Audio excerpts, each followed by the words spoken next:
Hello everybody, and welcome to the series on this channel for brand new cross stitchers. This is appropriate for people who are interested in cross stitch, but you know absolutely nothing about it. So we're going to go over in this video what exactly is cross stitch, how do you tell it from other types of needle and thread arts, and we're going to go over the package and all the details there. We're not actually going to do any stitching in this video. So if you already know all of the basics about what is cross stitch, you can skip to the next video. For this series, we are going to be working on this cross stitch pattern, and I got this from New Craft Day. You can get 10% off this cross stitch from New Craft Day using the code GEARED10. So if you want to follow along and do the same pattern as I am doing on this tutorial series, then you can go ahead and order that. It only took about, I don't know, about 2 weeks for this to get to me, so you can get started soon. The first thing I want to talk about is what is cross stitch, because cross stitch is often mistaken for embroidery or confused that they're both the same thing. They're very similar. They both use a needle with colored thread to make a pattern. So with cross stitch, and let me zoom in a little here. With cross stitch, you can see that each stitch on here is a little X. Okay, hopefully you can see that nice and clearly. So the entire kit is made up of little X's, and that's why it looks a little pixelated in a small pattern like this, because they are all little X's.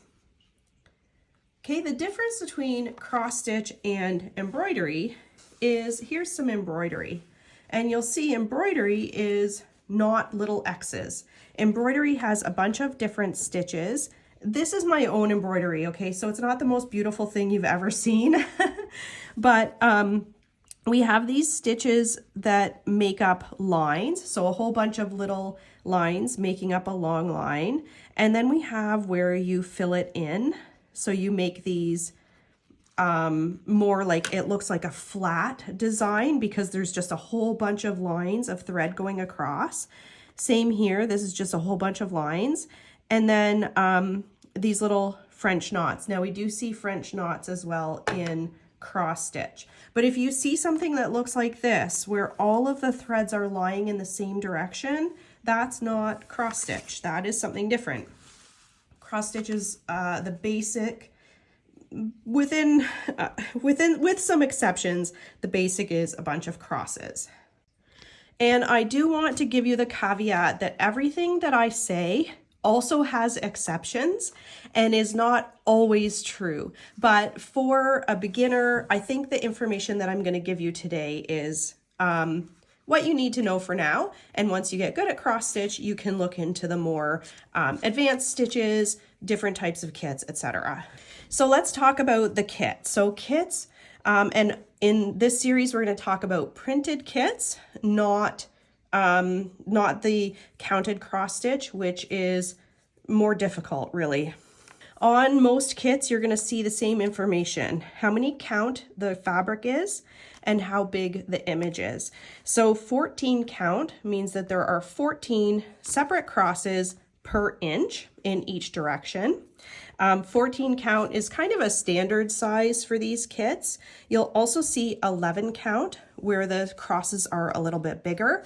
If you have issues with vision, you might want to stick with 11 count because it has bigger stitches, a little bit easier to see everything. With a tiny kit like this though, I think most people will be okay with any size. They also come in 16 count, 18 count. The higher the number, the tinier the little X's are. And in any given image, you're going to have more X's for a higher count. This kit also has back stitch, which makes these lines. So if you see lines, it's always back stitch. Well, yes, it's for the purposes of this tutorial, lines are always going to be back stitch. Most kits come with a pattern as well, and this is a larger size of the kit on paper. And for this particular kit, the colors on this image match the colors of the final project. For some kits, you might see something like this.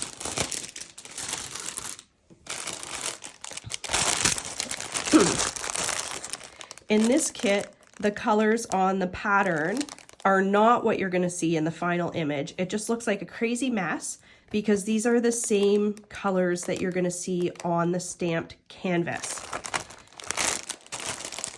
I like these ones that have the final colors shown on the pattern so you can kind of see what it's supposed to look like once you put the threads down. So each kit also comes with your threads that come on a card like this, and you should keep them attached in the holes that they come in, all right? So don't start taking out the threads until you're actually ready to stitch. And if you're taking out a thread, make sure that you put it back when you're done in the correct spot, all right? It is kind of difficult to get them back in to the right spot if you have one out and you have no idea where it goes. Different kits are gonna look different. Some of them, like this has basically what the color is. You know, this red is red, this darker red is darker red. Some kits don't have that at all. Some just have the number. Some of them have this DMC number. So if you don't know what a DMC number is, it's this like 3 or 4 digit number that's like a universal color code. So color 3756 is going to be this same color in all kits, whether you're diamond painting or stitching. Whereas number 22 is like the paint by number type number. Number 22 could be different in every single kit. So some of them have the DMC listed, some don't, some just have a color number. This particular kit has 26 different colors, and there is 1 thread of each with 2 of number 22. They usually come with needles as well. Sometimes the needle is stuck into the canvas, and sometimes you get little extras like a thimble and stuff. So those are your threads. And here is the canvas. The canvas looks like a nightmare, but don't worry.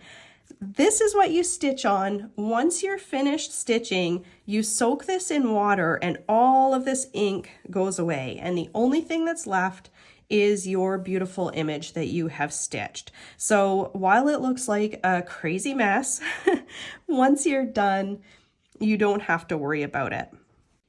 All right, so as you can see, there are crazy colors and symbols on this canvas.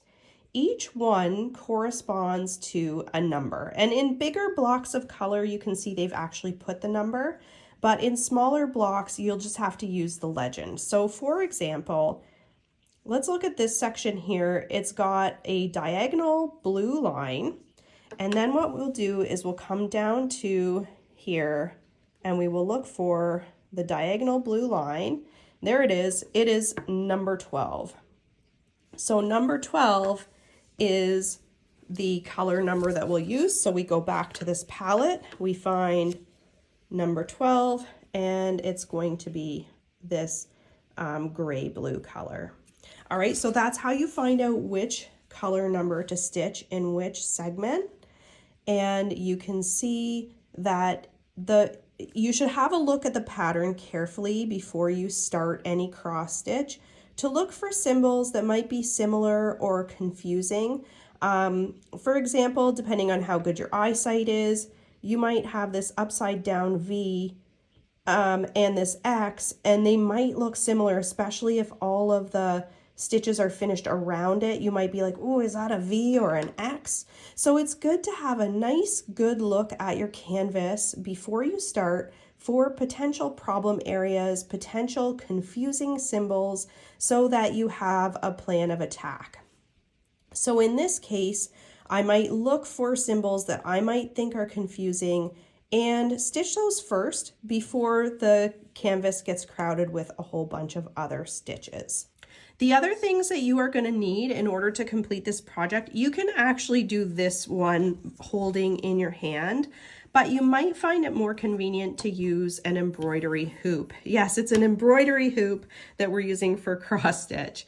These do not typically come with the kit. You typically have to purchase this separately, and I am pretty sure that New Craft Day will have a set of these that you can purchase. In this case, this one will fit perfectly on this hoop. And the way that these work is you put the smaller hoop underneath, the bigger hoop on top, and then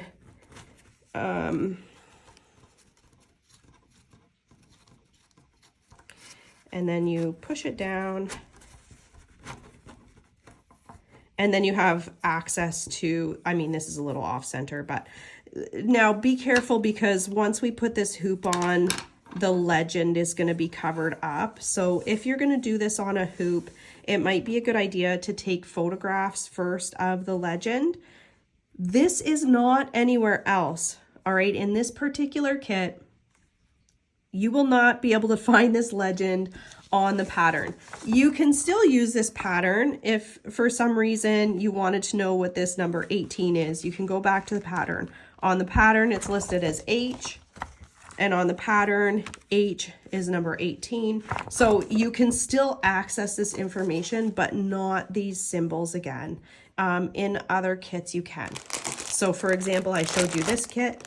In this kit, this pattern is going to be the same as the pattern on the fabric, which some people might find more convenient. I do not. I like to see what the final image is going to look like in the correct colors, which is why I like this kind of pattern. But we all have our own preferences. Some other things you might hear people talk about is serging. So if there is serging around the edges of the canvas, it keeps it from fraying. And that's a nice thing to have in your kit. This is called Aida cloth. Aida has these squares, and you can see the weave goes, well, I don't know if you can see it, but the weave goes in different directions like a reed mat. What do you call that? Like cross checker weaving? I guess you just call that weaving. All right, that should get you familiar with your canvas, and in the next section, we will actually start stitching. See you there.